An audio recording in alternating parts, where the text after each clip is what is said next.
불러주시며 이 마음속의 공허함들 이것을 채우고자 의미 없이 떠들던 우리의 입술을 잠잠케 하시며 그 공허한 내 마음속에 오직 주의 말씀을 받아들일 준비로 우리를 부르셨으니 이 시간 예배를 통하여서 우리의 모습이 온전히 주를 닮아갈 수 있도록 이 시간을 인도하여 주옵소서. 드리는 찬양이 땅에 떨어지는 그런 곡조가 아닌 우리의 고백으로 하늘로 올라갈 수 있는 그러한 신령한 고백이 될 수 있도록 예배를 주장하여 주옵소서. 예수 그리스도의 이름으로 기도드립니다.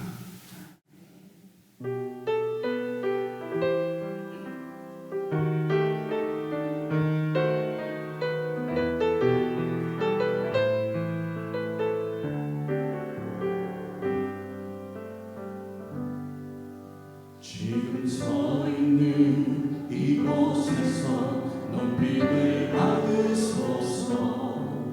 내가 받는 땅 주님의 땅이니 하늘이 주의 이름 높이 올리며 넓은 나라 주를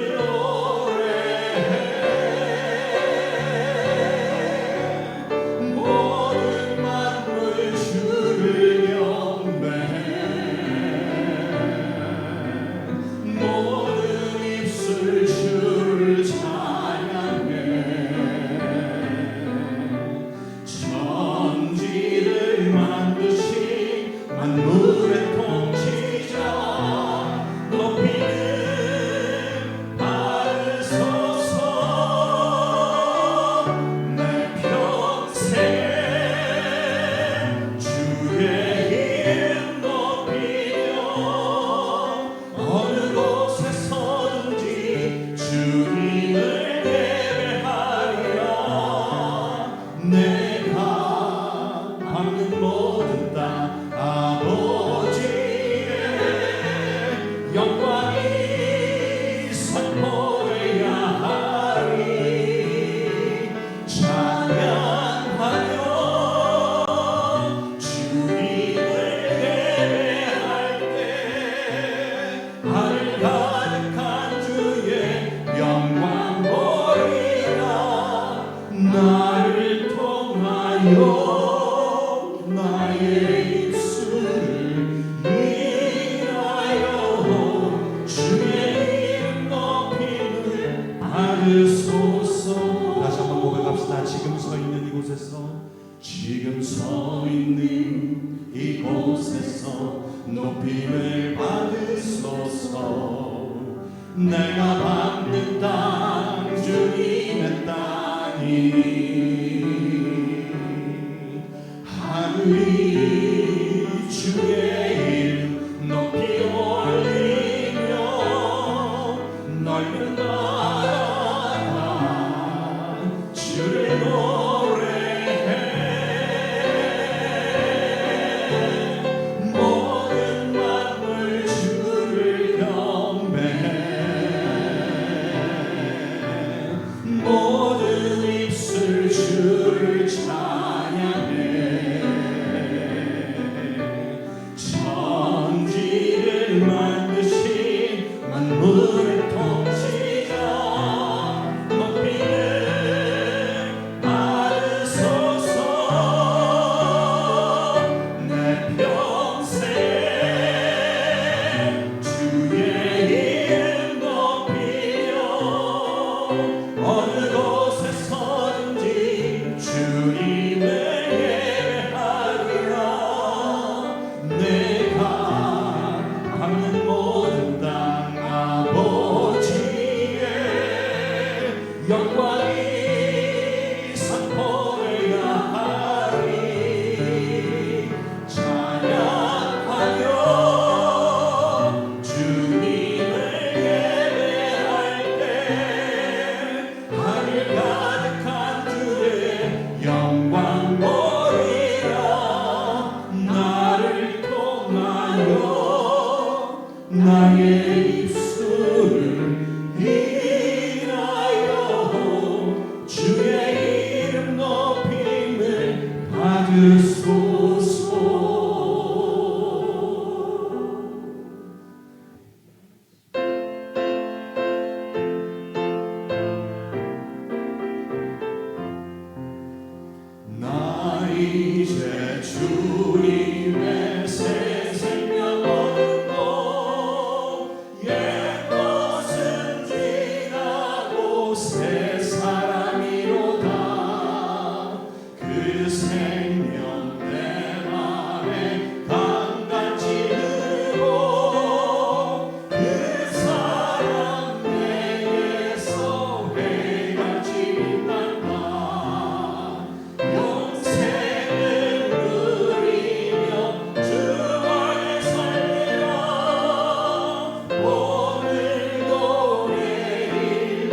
주 함께 살리라.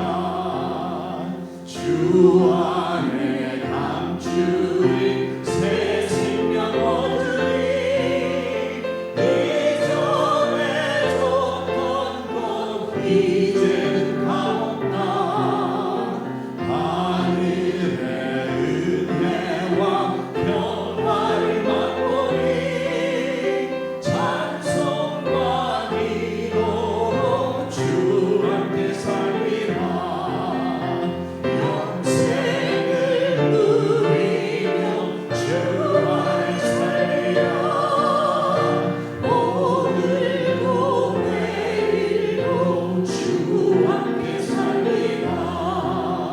산천곡 조목도 새 것이 되었고 죄인도 원수도 친구로 변한다. 새 생명 얻은 자 영생을 누리니 주님을 모신 만세 아들이로다. 영생을 누리며 주 안에 살리라. 오늘도 내일도 주 함께 살리라.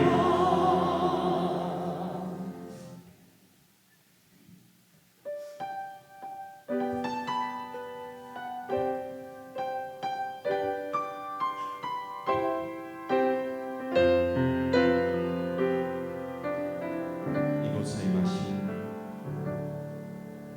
이곳에 임하신 하나님 나라 가난한 마음으로 바라보리라. 먼저 그 나라 그 뜻 구하여 나의 삶들이 주님이 맡기신 하나님 나라 믿음의 눈으로 바라보리라. 하늘의 뜻이 이 땅 가운데 완성될 그날까지 믿음다요 그 위에 서리라. 하나님의 나라는 무너지지 않으리. 믿음다요 그 나라 세워가리라. 주님 곧 오실 때까지. 이곳에 임하신 하나님 나라 이곳에 임하신 하나님 나라 가난한 마음으로 바라보리라. 먼저 그 나라 그 구하여 나의 삶들이 주님이 맡기신 하나님 나라 믿음의 눈으로 바라보리라. 하늘의 뜻이 이 땅 가운데 완성될 그날까지 믿음나요 그 위에 서리라. 하나님의 나라는 무너지지 않으니 믿음나요 그 나라 세워가리라.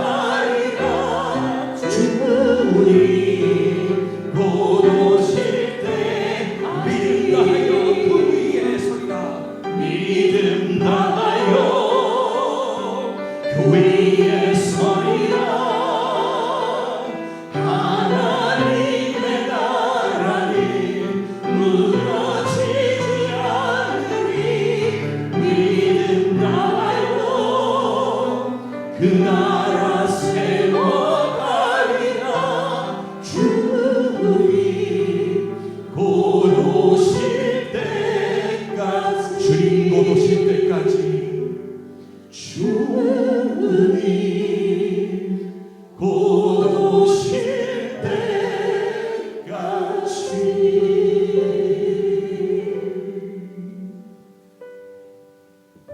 교회는 우리 주 예수 그리스도께서 부활 승천하시며 다시 곧 재림하시리라는 소망을 우리에게 주셨던 그 말씀을 믿는 공동체입니다. 그 소망이 없다면 어쩌면 세상에서 제일 바보 같은 모임이 교회가 될 것입니다. 오늘의 삶을 윤택하게 살고자 신앙생활을 유지하고 있다면 그것만큼 어리석은 일이 없습니다. 하나님의 나라를 살겠노라, 그 백성으로 살겠노라 하지만 우리는 가난해야 합니다. 내 속마음이 가난해져서 온전히 비워질 때 그 나라가 이 마음속에, 그리고 마음을 벗어나 교회 밖의 세상으로 흘러나갈 수 있음을 우리는 말씀을 통하여 확인해 봅니다. 공허한 내 모습을 들키지 않고자 쉴 새 없이 떠들어대는 우리 입술을 담잠게 하시고, 채워지지 않는 그 모든 것들을 다른 것들로 채우고자 하는 그런 욕망들을 버릴 때, 그제서야 하나님 나라가 완성되며 우리 주님 오실 그 재림의 날을 소망으로 받아볼 수 있는 것입니다. 우리 시간 진정한 예배자로서 우리의 마음을 비우고 오직 주의 말씀만, 주의 그 걸음만 바라볼 수 있는 온전한 예배가 될 수 있도록 우리 입술을 열어 함께 기도드리겠습니다.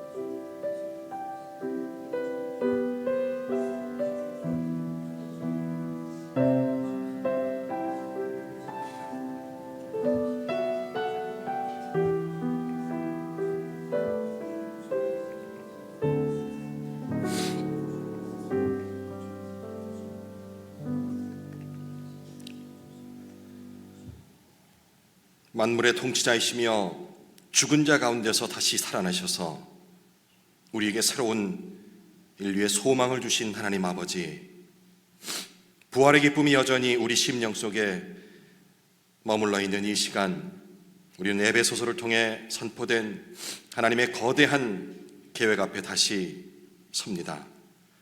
오늘 이 시간 우리가 그리스도 안에서 배운 진리가 단순히 지식의 축적에 머물지 않게 하시고 우리의 굳어진 마음을 갈아엎어서 하나님을 따라 지으심을 받은 새 사람의 형상이 우리 삶 속에서 선명히 드러나게 하옵소서. 성령의 조명하심 아래 우리가 벗어버려야 할 옛 습관의 이 정체를 선명하게 깨닫게 하시고 그리스도의 의와 진리의 거룩함으로 더딥혀지는 은총을 허락하옵소서.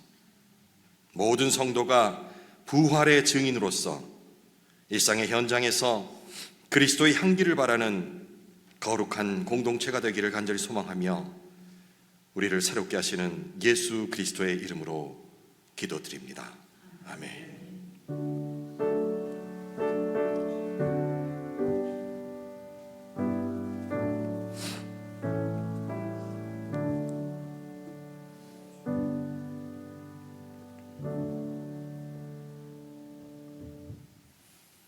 반갑습니다. 아침에 좀 쌀쌀했는데요. 덥죠 또. 이놈 좀 다음 주부터 에어컨 틀어야 되나 싶기도 하고, 지난주에 히터 껐는데 그래도 산뜻한 이 날씨와 함께 새 사람을 입는 그러한 예배 시간으로 함께 만들어 갔으면 좋겠습니다. 에베소서 이제 네 번째 시간이죠. 4장 17절에서 32절까지의 말씀으로 하나님을 따라 새 사람을 입으라라는 제목으로 말씀을 함께 살펴보도록 하겠습니다. 에베소서 4장 17절입니다. 제가 가진 성경으로는 314쪽이 되겠습니다. 신약 성경 314쪽. 에베소서 4장 17절에서 32절 한 절씩 저와 여러분이 교독하도록 하겠습니다. 그러므로 내가 이것을 말하며 주 안에서 증언하노니 이제부터 너희는 이방인이 그 마음에 허망한 것으로 행함같이 행하지 말라. 그들의 총명이 어두워지고 그들 가운데 있는 무지함과 그들의 마음이 굳어짐으로 말미암아 하나님의 생명에서 떠나 있도다.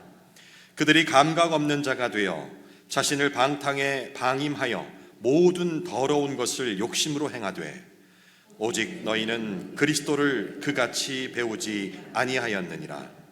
진리가 예수 안에 있는 것 같이 너희가 참으로 그에게서 듣고 또한 그 안에서 가르침을 받았을진데 너희는 유혹의 욕심을 따라 썩어져가는 구습을 따르는 옛사람을 벗어버리고 오직 너희의 심령이 새롭게 되어 하나님을 따라 의와 진리의 거룩함으로 지으심을 받은 새 사람을 입으라.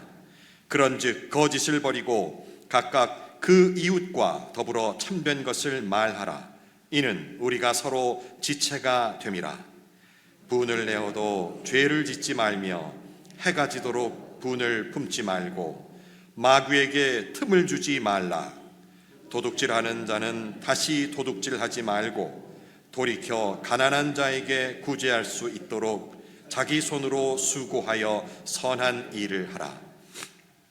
무릇 더러운 말은 너희 입 밖에도 내지 말고 오직 덕을 세우는 데 소용되는 대로 선한 말을 하여 듣는 자들에게 은혜를 끼치게 하라. 하나님의 성령을 근심하게 하지 말라. 그 안에서 너희가 구원의 날까지 인치심을 받았느니라. 너희는 모든 악독과 노함과 분냄과 떠드는 것과 비방하는 것을 모든 악의와 함께 버리고 서로 친절하게 하며 불쌍히 여기며 서로 용서하기를 하나님이 그리스도 안에서 너희를 용서하심과 같이 하라. 아멘. 지난 3주 동안 에베소서 1장 창세전의 예정으로부터 시작해서 2주차에는 막힌 담을 허무신 그 십자가의 화평에 대해서 우리가 살펴봤습니다. 그리고 지난주였죠. 측량할 수 없는 그 사랑, 넓이, 길이, 높이, 깊이, 이 내용을 함께 묵상했습니다. 이제 이 4장부터는 에베소서의 이 전환이, 거대한 전환이 일어나게 되는데요. 바울이 이제까지 선포했던 그 하늘의 복, 이 복이 어떻게 우리가 살고 있는 이 땅에서 땅의 보폭으로 실현돼야 하는지를 구체적으로 설명하고 있습니다. 에베소라는 지금 벌써 이제 네 번째 얘기를 하니까 에베소 그러면 안 가봐도 가본 듯이 이제 느껴지죠. 철저히 자기중심적인 그 문화의 도시에서 에베소 교회 성도들에게 너희는 그 에베소의 사람들과 같이 살면 안 되고 다르게 살아야 한다라고 바울이 얘기를 합니다. 이 도전은 단순히 착하게 살아, 욕심 부리지 말고 이런 내용이 아니고요. 이제 너희의 존재가 바뀌었기 때문에 바뀐 존재에 걸맞게 살아라 라는 내용입니다. 오늘 4장 17절에서 32절까지의 말씀은 이른바 부활 생명을 소유한 자들이 일상에서 이 땅에서 살아가는 데 있어서 새 사람이라는 옷을 입고 살아가야 하는지, 이 새 사람이 어떤 의미인지, 그 옷이 어떤 옷인지를 설명합니다. 1세기에 번성한 듯 보였지만 실상은 타락의 극치를 달렸던 이 에베소에서 다른 길을 걸었던 이 성도들처럼 오늘날 우리 이 시대에서 내가 입어야 할 새 사람의 옷은 무엇인지를 오늘 예배를 통하여서 각자 찾아갔으면 좋겠습니다. 17절에 바울은 이렇게 선언하죠. 그러므로 내가 이것을 말하며 주 안에서 증언하노니 이제부터 너희는 이방인이 그 마음에 허망한 것으로 행함같이 행하지 말라. 허망하다는 단어, 어려운 단어가 아닙니다. 알맹이가 없는 빈 껍질 상태를 바로 허망하다라고 얘기를 하죠. 보통 인간에게 있어서 이 알맹이가 없다라는 것은 바라볼 목표, 표대가, 목적지가 없는 것을 비었다라고 합니다. 그렇게 비어지는 원인은 18절에 이어서 그들의 총명이 어두워지고 그들 가운데 있는 무지함과 그들의 마음이 굳어짐으로 말미암아 하나님의 생명에서 떠나 있도다. 마음이 굳어졌다는 표현, 바로 이 영적인 감각이 무뎌졌다라는 말과 동일할 것입니다. 영적인 감각이 무뎌지면은 하나님의 음성에 더 이상 반응할 수 없습니다. 찬양을 아무리 많이 불러도, 성경을 몇 시간을 읽어도, 기도를 쉬지 않고 해도 하나님의 응답이 들리지 않는, 하나님의 음성이 들리지 않는다면 혹시 내 마음이 영적인 감각이 마비되어 있지는 않은지, 오늘 이 본문의 표현대로라면 마음이 굳어져 있지 않은지 점검해야 합니다.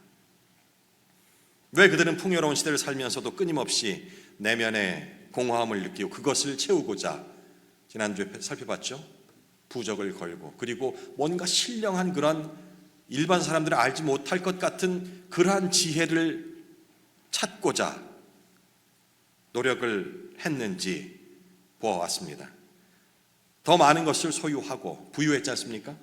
더 높은 자리에 올라도 갈증이 해소되지 않았던 이유는 그들이 지식이 없어서도 아닙니다.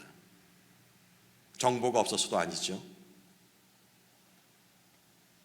적혀있던 그 바울의 분석처럼 마음이 하나님의 생명으로부터 단절되어 있기 때문에 그 어떤 것을 채워 넣어도 공허함을 느낄 수밖에 없는 것입니다.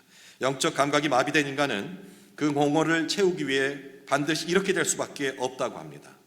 19절, 그들이 감각 없는 자가 되어 자신을 방탕에 방임하여 모든 더러운 것을 욕심으로 행하되, 영적 감각이 마비된 사람들은 그 자리에 머무는 것이 아니고 이렇게 반드시 2단계까지 간다는 것입니다. 이런 걸 중독이라고 합니다. 끝없는 비교, 남들과의 비교, 혹은 성취를 위해 옆은 쳐다보지 않고 오직 앞으로만 강박적으로 달려가는 그런 삶, 잠도 제대로 자지 않고 노후를 위해서, 자식을 위해서, 가정을 위해서라는 이명하에 강박적으로 앞으로만 달려갑니다. 공허함을 잊고자 새로운 음식을 찾아다닙니다.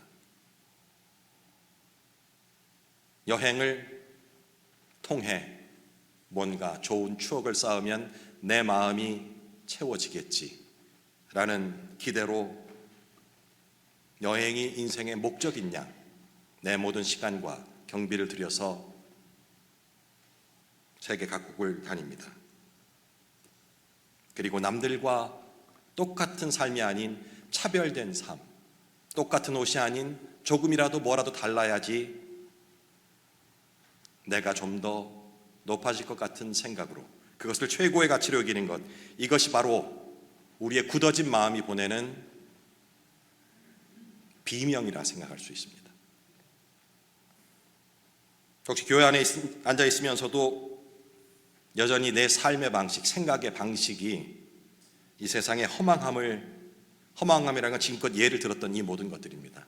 이런 것들을 좇고 있지는 않은지 정직하게 우리는 매 순간 자문해야 합니다.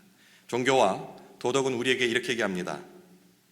허망한 짓을 그만두고 착한 일을 해봐. 이 말이 맞습니까? 정신 안 차리고 들으면 그래 착하게 살아야지. 지금 바울이 얘기하는 건 착하게 살라는 얘기가 아니에요. 방탕하지 말고 절제해야 돼요. 틀린 말 아니잖아요. 바울은 그 얘기를 하는 게 아닙니다. 착하게 살고 절제의 삶을 살아라 라는 얘기가 아닙니다. 얼마나 고상하고 교양 있는 말입니까? 이거는 기독교가 아니더라도 세상에 메이저 종교, 뭐 이단 이런 것만 아니라 한다면 다들 이런 인격적인 고상한 가르침을 가르칩니다. 하지만 기독교에서 예수님께서 그리고 바울이 예수님의 말씀을 우리에게 전달하는 것은 그런 도덕적인 행동이 아닙니다. 우리가 허망에 빠지는 이유는 우리가 나쁜 사람이어서가 아니고 우리가 하나님의 생명에서 떠난 그 영적인 고아가 되었기 때문이라 라고 지금 얘기를 하는 것입니다. 도덕주의는 겉으로 드러난 그런 더러운 행위만을 교정시키려고 합니다. 하지만 복음은 우리 내면 깊숙이 자리 잡은 그 밑바닥에 깔린 우상, 미처 그것이 우상이라고도 생각하지 못하는 내 마음속 밑바닥에 있는 그 우상, 즉 하나님 대신 나를 만족시켜 줄 것이라고 믿는 그 허망한 것들을 똑바로 바라보라고 지금 얘기를 하는 겁니다. 감추지 말고.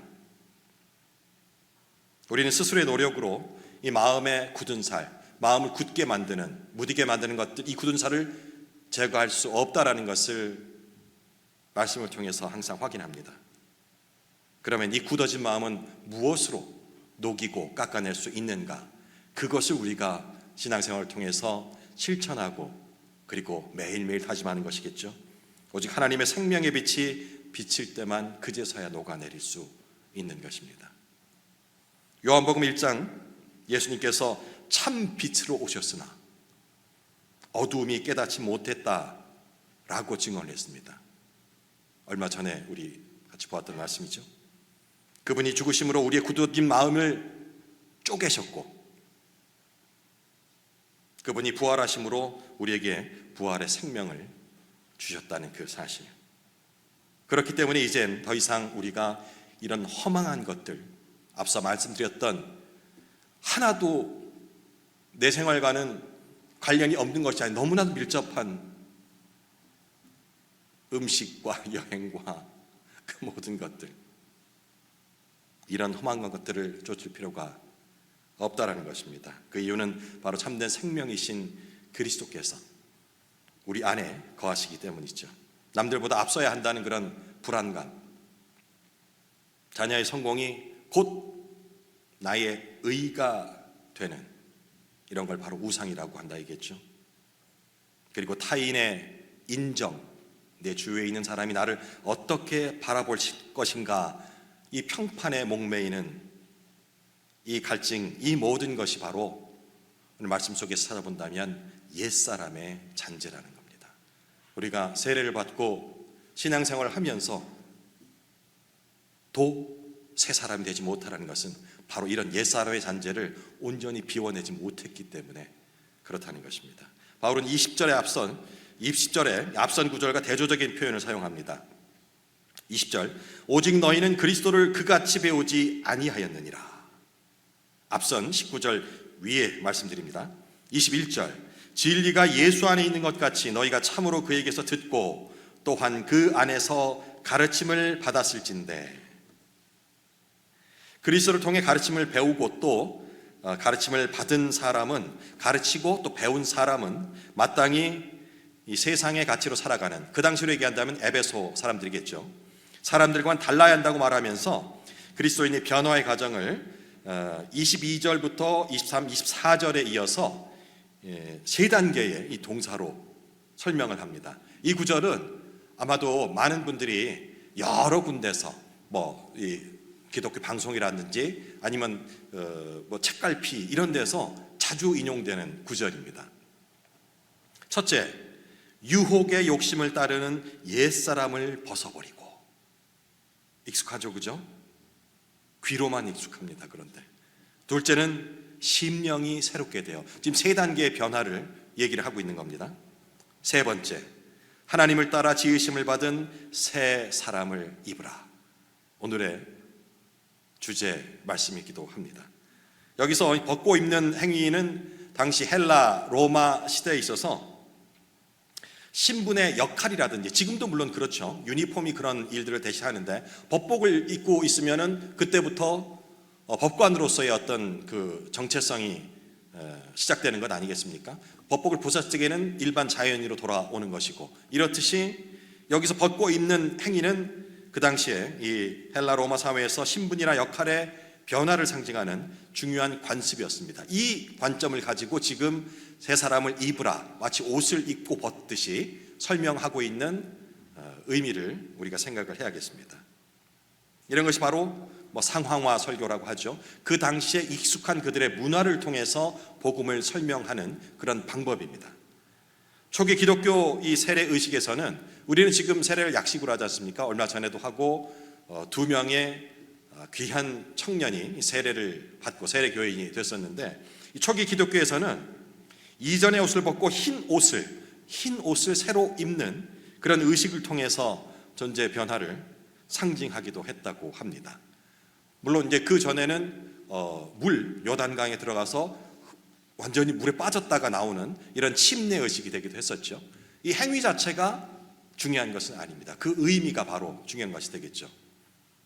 이런 가르침을 잘 알고 있으면서도 우리가 잘 변하지 않는 이유가 뭔지를 알아야 되지 않겠습니까? 그렇죠?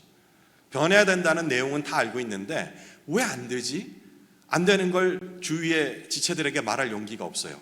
나 빼고는 다 잘 되는 것 같으니까 뒤떨어질까 봐, 그런 두려움. 수십 년을 신앙생활을 해도 왜 여전히 나의 성품은 날카롭고 고집은 요지부동입니까? 예, 표정이 왜 내 얘기를 하고 있어? 그런데 제 얘기하는 겁니다. 지금 우리가 옷 갈아입는다는 의미를 제가 생각을 해봤어요. 보통 옷 갈아입는다 그러면은 이제 겉옷이잖아요, 그죠? 예, 속옷도 마찬가지고 이 외형적인 것으로 이해하기 때문이 아닐까라는 생각이 들더라고요. 새 사람을 입는다라는 말은 이렇게 겉옷을 바꿔 입듯이 이렇게 되는 것이 바꿔 입는 것이 아니고 이 심령이 새롭게 된다라는 것을 지금 상황화 설교로 얘기를 한 거거든요. 근데 이제 옷을 떠올리다 보니까 자꾸 겉옷만 바꾸려고 하는 거예요. 이런 변화에 집중하다 보니까 집사되고 장로되고 권사되는 이런 것들이 마치 내 신앙의 옷을 갈아입은 것으로 착각을 하게 되는 겁니다. 그러다 보니 때가 된 것 같은데 왜 내 옷을 안 바꿔주지? 교회에서 왜 임명을 안 해주지? 섭섭하네. 이런 생각들이 스멀스멀 내 마음속에서 불만족으로 이어지는 겁니다. 그리고 그 섭섭으로 이어지는 현상들, 잘 못 이해하고 있는 겁니다. 새 사람의 옷을 입으라는 것은 그런 겉옷을 얘기한 게 아니죠. 내 마음속, 이 마음의 심령이 변화되어야 한다라는 그 말씀인 것입니다. 흔히 기독교를 나쁜 버릇을 고치는 그런 종교로 바깥의 사람들이 많이 이해를 해요. 거기 가니까 이 화를 많이 내는 사람이 화도 덜 내는 것 같고, 그리고 비교적 거짓말을 안 하려고 노력을 하는 것 같아요. 그렇게 배우니까. 그러니까 바깥의 사람들은 기독교를 나쁜 버릇을 고치는, 그래서 버릇이 안 좋은 사람들 교회 막 보내려고 그래요. 자기는 안 오면서. 하지만 우리 잘 아시다시피 그러한 결심은 오래 못 갑니다. 결심으로 신앙생활을 한다고요? 작심삼일, 그죠? 3일을 계속하면 된다고요? 1년 내내? 이러한 결심으로서는 우리 신앙을 유지할 수가 없습니다. 옷을 겹쳐 입는다고 속사람이 바뀌지 않는 것처럼 도덕적인 그런 덧칠만으로는, 행위로만은 우리가 조용히 화를 덜 내고 절제하고 그리고 용서를 잘하고 이런 행위로는 변할 수가 없다는 거예요. 오히려 어쩌면 내 안에 스트레스만 더 쌓일 수가 있습니다. 만약 내가 노력해서 착해졌다면 어떻습니까? 그렇게 노력 안 하는 사람들을 분명히 우리는 멸시합니다. 네가 노력을 안 하니까 그렇게 되지. 하지만 복음은 우리에게 너는 이미 그리스도 안에서 새 사람이 되었다. 그러니 그 신분에 걸맞는 옷을 입으라라고 권면합니다. 이 새 사람에 대한 설명이 24절에 기록이 되어 있는데요. 24절 말씀, 하나님을 따라 의와 진리의 거룩함으로 지으심을 받은 새 사람을 입으라. 저는 이 구절이 창세기 1장의 그 하나님의 형상 내용과 연관이 돼서 떠오르더라고요. 죄로 인해 파괴되었던 그 하나님의 형상이 바로 두 번째 아담이신 그리스도를 통해 완벽하게 회복이 되고 있다는 사실. 예수님은 십자가에서 벌거벗겨지셨습니다. 그분이 그렇게 수치스럽게 옷벗김을 당한 이유는 죄로 인해 벌거벗겨진 우리의 의의 겉옷을 입혀주시기 위함이었다는 생각까지 이어질 수밖에 없는 것이죠. 그리스도를 배운다는 것은 그분의 성품이 내 삶의 방식이 되는 것을 얘기를 하는 겁니다.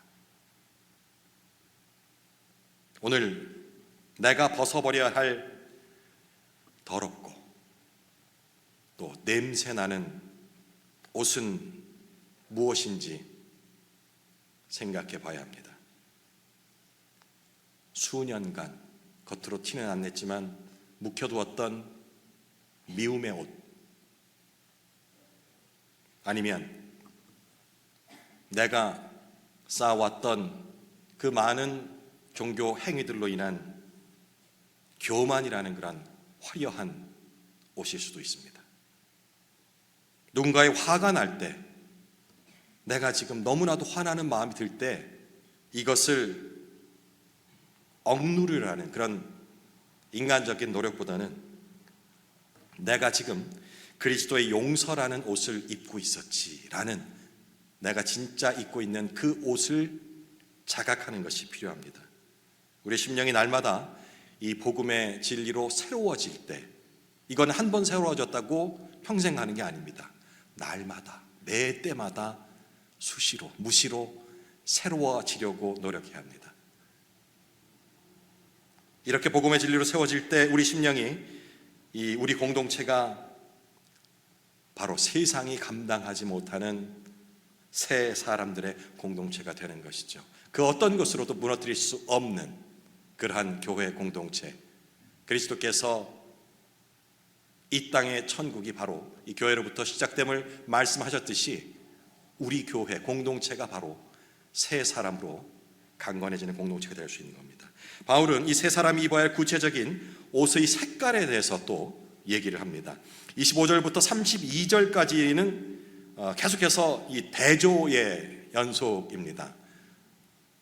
거짓을 버리고 참된 것을 말하라, 이렇게 거짓과 참된 것을 비교하죠. 25절. 그리고 26절에서는 분을 낼지라도 죄를 짓지는 마라 라는 얘기를 합니다. 그리고 28절은 도둑질하지 말고 구제하라. 전부 반대, 이 대조되는 개념이죠. 29절, 더러운 말을 버리고 은혜를 끼치는 말을 하라 등등. 그런데 방금 했던 이 얘기들은 너무나도 고상하고 그리고 철학적이고 마땅히 고등 인격을 가진 사람들이라면, 교양 있는 사람들이라면 해야 할 말들, 실천해야 할 행동들입니다. 생각입니다. 세상의 도덕이나 고등 종교의 가르침과 다를 바가 없다는 것이죠. 이어지는 32절의 말씀을 빼버린다면, 32절 후반절, 하나님이 그리스도 안에서 너희를 용서하심과 같이 하라. 아멘. 네. 이 말씀은 앞선 모든 그 실천적 행동들, 생각들 조건이자 원동력이라는 것입니다.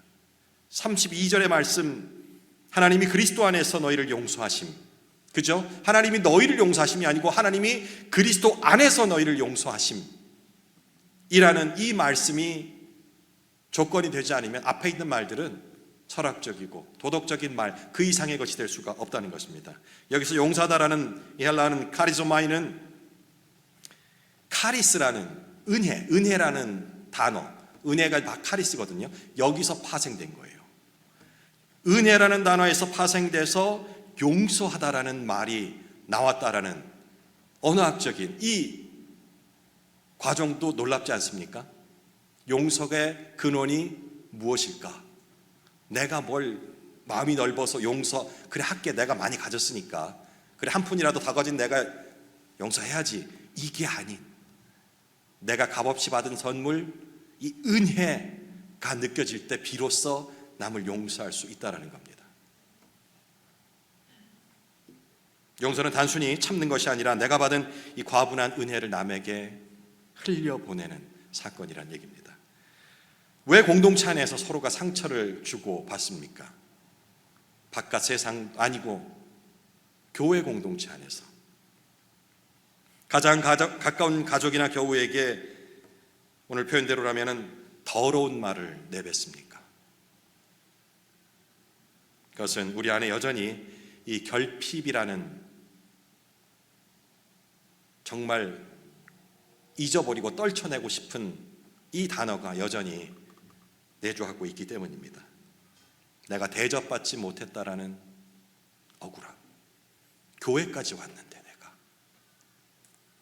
내 권리가 침해당했다는 분노가 우리를 사로잡을 때 우리는 마귀에게 그 틈을 내어주게 됩니다. 27절, 마귀에게 틈을 주지 말라. 마귀에게 틈을 주는 것은 무엇입니까? 섭섭한 마음, 분한 마음, 대접받지 못한다는 그런 생각들이 바로 틈이라는 겁니다. 그 틈을 마귀는 여지없이 파고듭니다. 분노와 거짓은 사실 우리를 지키는, 어찌 보면은 스스로 살아남고자 하는 몸부림의 표현이라 할 수 있죠. 하지만 그런 방식으로는 평생 가야 결코 참된 평안을 얻을 수가 없고 오히려 성령을 근심하게 만들 뿐이라 라고 30절에 기록이 되어 있습니다. 하나님의 성령을 근심하게 하지 말라. 그 안에서 너희가 구원의 날까지 인치심을 받았느니라. 세상에서 어떻게 배우십니까? 네가 대접받고 싶은 대로 남을 대접하라. 그죠? 그리고 우리 크리스찬들도 당연한 듯이 그렇게 얘기를 합니다. 인지상정이지. 내가 대우받으려면은 그 사람에게 대우를 해줘야지. 그런데요, 이 말이 맞는 것처럼 보이지만 이건 상호주의예요. give and take이라고요. 상대가 나에게 잘해줄 때만 가능한 윤리라는 겁니다. 하지만 성경의 윤리는 하나님이 그리스도 안에서 너희를 용서하심과 같이 하라라고 명령을 했다고 했죠. 이것은 상호주의를 뛰어넘는, 굳이 명명하자면 은혜주의입니다. 우리는 이런 상호주의가 아니고 은혜주의를 지향해야 합니다. 내가 받은 은혜를 생각할 때 너무 감사해서 그가 나에게 어떻게 대하든 그냥 흘려보내는 겁니다. 상대방이 용서받을 자격이 있어서가 아니라 내가 이미 자격 없는 내가 용서를 받았기에 그 용서의 잉여분, 용서는 딱 맞게 오는 게 아닙니다. 은혜는 딱 맞게 오는 게 아니고 흘러 넘치게 옵니다. 그러니 이 넘치는 은혜를 흘려보내기만 하면 된다는 거죠. 도덕주의는 내 인내심을 꽉꽉 쥐어짜라고 노력하라라고 얘기합니다.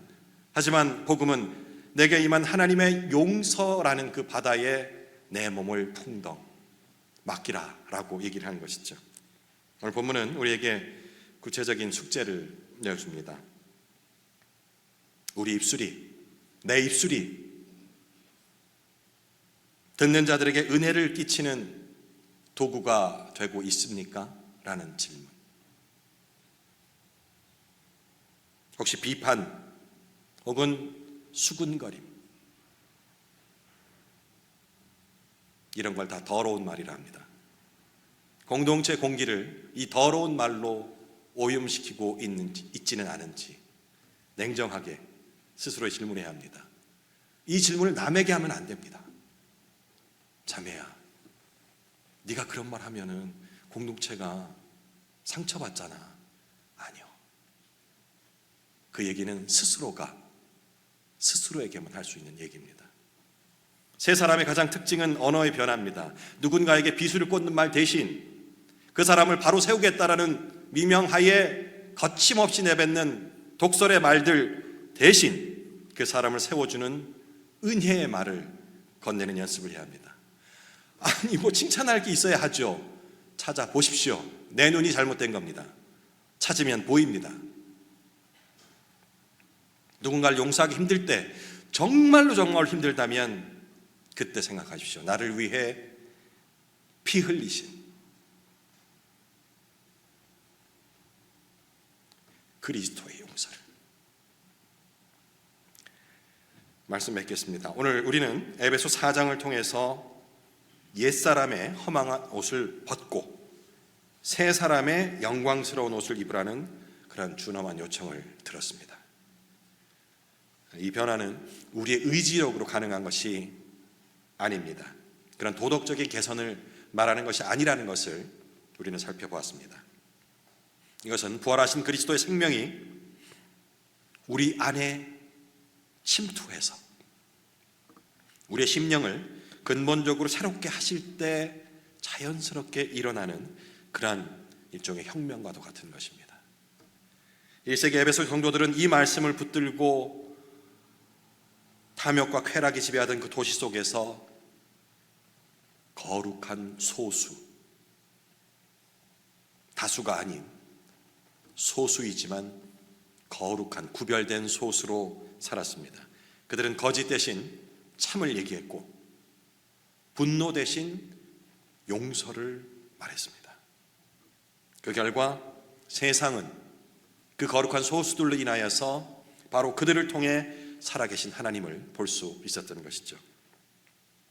2026년 오늘을 살아가는 장유남산교회 우리 공동체 개인의 사명도 공동체의 사명도 이와 같을 것입니다. 교회 안을 넘어서 교회 밖에서 우리는 다른 종류의 인간, 새 사람, 이 새 사람이 되어 가야 합니다. 날마다. 부활 2주째를 지나고 있습니다. 무덤의 권세를 깨뜨리고 나오신 주님께서 지금 새 옷을 들고 말씀하시는 거예요. 내 사랑하는 아들아, 내 사랑하는 딸아. 이제 그 허망하고 낡은 옷을 벗어버리고 내가 너를 위해 준비한 의와 진리와 거룩의 옷을 입으렴. 이 따스한 초대에 우리 모두가 아멘으로 응답했으면 좋겠습니다. 기도하시겠습니다. 거룩하신 하나님, 오늘 주신 말씀을 통해 우리 내면의 허망함과 굳어진 마음을 들추어내시니 감사합니다. 우리가 여전히 옛사람의 습관을 붙들고 살며 성령을 근심하게 했음을 고백하니 그리스도의 보혈로 우리를 깨끗게 하옵소서.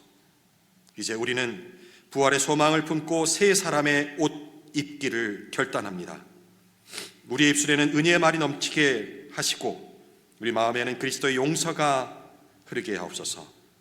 우리 장유남산교회 모든 성도가 가정과 일터에서 하나님을 따라 지으심을 받은 그러한 사람답게 거룩하고 친절한 삶을 살게 하시고 우리를 통해 부활의 생명이 지역사회 곳곳으로 전해지게 하옵소서. 예수 그리스도의 이름으로 간절히 기도드립니다. 아멘.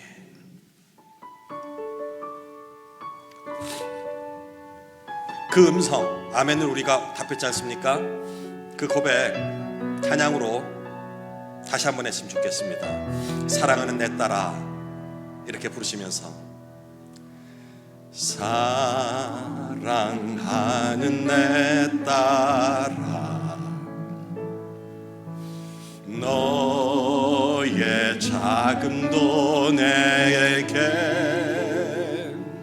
은하다. 너와 함께 걸어가는 모든 시간이 내게 힘이라. 사랑하는 아들아, 내 연약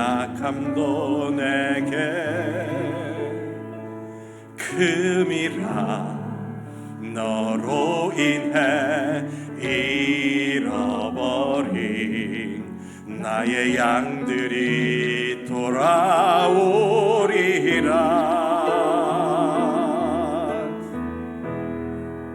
조금 느린 듯해도 기다려 주겠니. 조금 더딘 듯해도 믿어줄 수 있니. 네가 가는 그 길 절대 헛되지 않으니. 나와 함께 가자. 앞이 보이지 않아도 나아가 주겠니. 이해되지 않아도 사랑해 주겠니.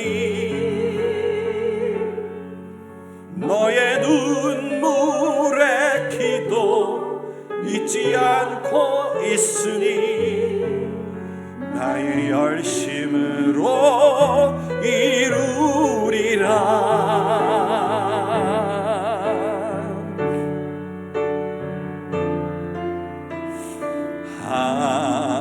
하나뿐인 사랑아 내게 부탁이 있다. 길 잃어 지친 영혼 돌아보라. 나의 품으로 안기어라. 조금 느린 듯해도 기다려 주겠니.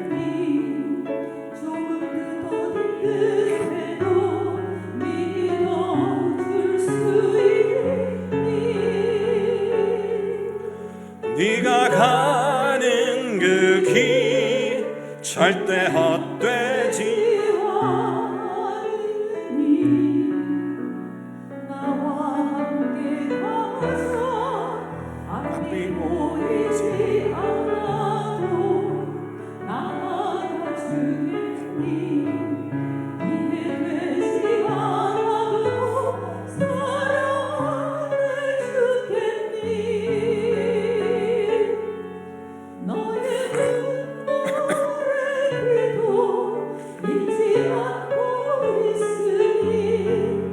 나의 열심으로 이루리라.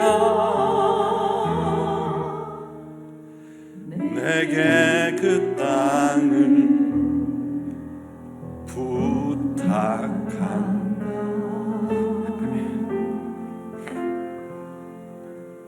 아멘. 우리 주님 가르쳐 주신 기도로 수요 예배 마치도록 하겠습니다. 하늘에 계신 우리 아버지여, 이름이 거룩히 여김을 받으시오며 나라의 임하옵시며 뜻이 하늘에서 이룬 것 같이 땅에서도 이루어지이다. 오늘날 우리에게 일용할 양식을 주옵시고 우리가 우리에게 죄 지은 자를 사하여 준 것 같이 우리 죄를 사하여 주옵시고 우리를 시험에 들게 하지 마옵시고 다만 악에서 구하옵소서.